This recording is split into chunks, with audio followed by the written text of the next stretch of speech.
Today, I'm going to explain a film based on the real-life story of the youngest warrior of World War II called Soldier Boy. The movie begins in Russia where a family of 3 sit by the river, enjoying their time. The youngest of them, Sergei Ilyashkov, boasts to his elder brother and mother about him being on top of a tree, when suddenly, German fighter jets fly overhead. The mother asks her kids to quickly hide in the bushes, but the 6-year-old claims he is not scared and strikes the jet with a slingshot. To everyone's surprise, he manages to hit the jets and explode them. But when he looks around, his family is gone. Sergei wakes up frightened from the dream and calls for his mother. Just then, someone knocks on his door. Assuming it is his mother, he runs towards it, but a neighbor woman comes in panicking. She thanks God for keeping him alive, and informs him that his mother and brother are dead. The little boy cannot comprehend what she is saying, and wants to stay in the house to wait for his mother. The woman tells him that the Germans have attacked them and that he should run away. Just then, some soldiers approach their house. The woman makes Sergei run out through the window but is shot dead before she can join him. The little 6-year-old is now on his own, with no family and friends. As Sergei runs away from the house, he sees his whole neighborhood burning behind him. He calls for his mother in vain, and runs away from there. After running for a while, he ends up in the middle of the woods. The little kid starts to call for his mother to come and get him, because he is lost. That night, he stays in the jungle. The following morning, we see him drink water from a river, when the enemy soldiers approach his way. Sergei, knowing that they are dangerous, quickly hides inside a tree's roots. He is startled when a snake comes nearby, but doesn't utter a word or run away. Sergei is more scared of the soldiers than of the snake. The soldiers eat by the river and go away, after which Sergei takes their leftover food and devours it for the night. However, by the end of the day, the little boy is exhausted. He hasn't had a proper meal in 2 days and has been walking with no destination. He falls down as he limps but doesn't stop walking. While on his way, he sees wild berries and devours them, but just then, an explosion occurs behind him, taking him by surprise. The boy gets dizzy and starts to hallucinate someone coming behind him. However, even in such conditions, he stands brave and tells the person he has a rifle and is not scared. He limps forward but falls unconscious after a while. While he is asleep, 2 soldiers approach him. The scene cuts to the Russian army base where Commander Kuznetsov waits for his patrol soldiers. They come in with the little kid who is injured and weak. When the soldiers claim they are on his side, the little boy opens up and introduces himself. The soldiers laugh when the kid shakes his hand with the commander, suggesting he introduce himself too. The soldiers feel affectionate with the little kid, and circle him around. They make him drink water and feed him. Even the otherwise cold commander takes care of the kid. A nurse named Katya dresses Sergei's wounds, and is charmed by his personality too. The kid asks her to draw a tank on his wounds, because he wants to be a soldier when he grows up. Even the injured soldiers talk to the kid, and feel lighter. Sergei is fascinated with the commander's gun and his badge. The commander too answers all the little boy's questions, and lets him play with his honorary pistol after taking the bullets out. Sergei shows him the tank drawn on his stomach, and boasts about being a soldier himself. The boy is healing very quickly. The nurse Katya asks the commander to let the boy stay with the battalion, but he disagrees, claiming that it won't be safe. He wants to send Sergei to an orphanage.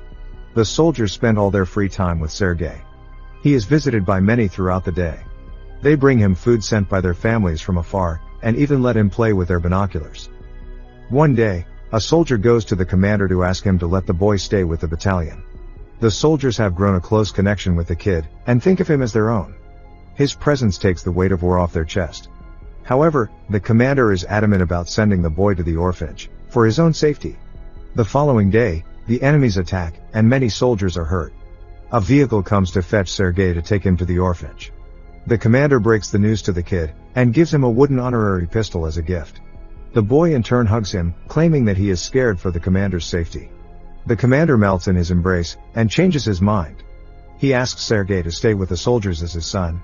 That night, the soldiers look for little soldier clothes for the little boy. They are over the moon to have Sergei stay with them.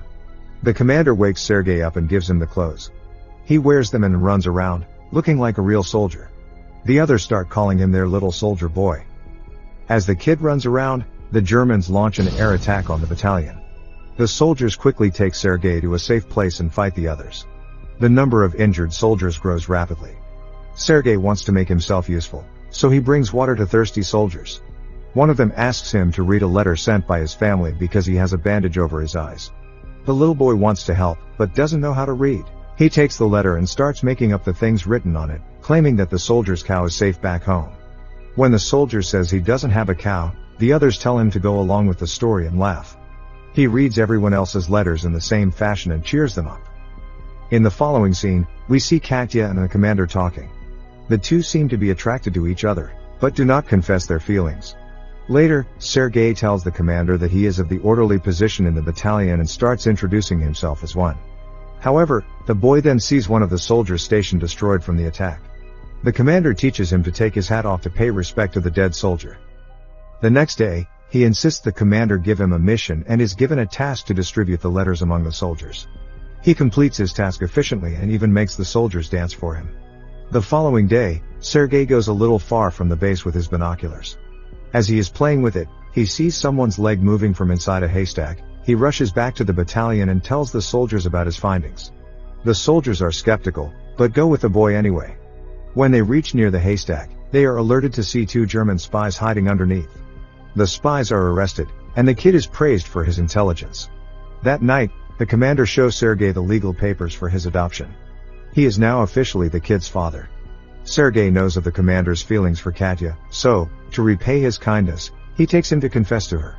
But the two see her talking to a different man, and wrongfully assume she is interested in someone else. The base is attacked by the Germans again. This time, Sergei helps the soldiers with all his might, by supplying ammunition to the soldiers in the front line, but the soldiers there command him to go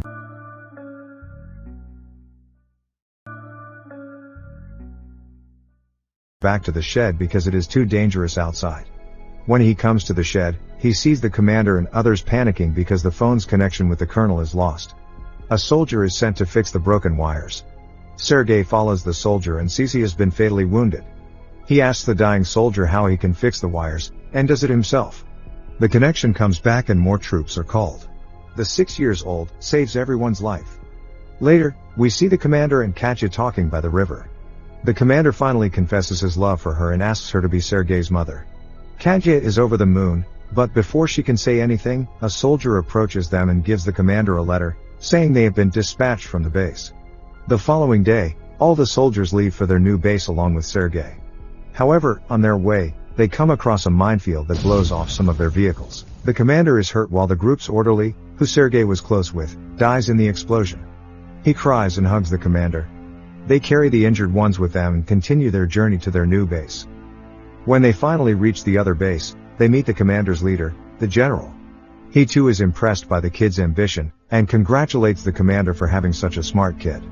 The following day, their division is awarded a guard's banner, and so is the boy. He promises to save his country when the general gives him his badge. One night, their base is attacked brutally, and the commander is trapped under the ruins. Sergei cries for his father and tries to save him. He calls the other soldiers, who finally bring the commander out. The next day, Sergei approaches an injured commander. His hands were hurt while trying to save the commander. The kid is now an inseparable part of the team. He doesn't have a family beside them, and moves wherever they go in the war. The movie ends as the regiment is seen moving to another base. A voice in the background narrates that he even took part in the Stalingrad battle, and reached Poland with the soldiers. He is currently known as the world's youngest soldier ever, and the legendary story of his bravery is now spread for the whole world to hear.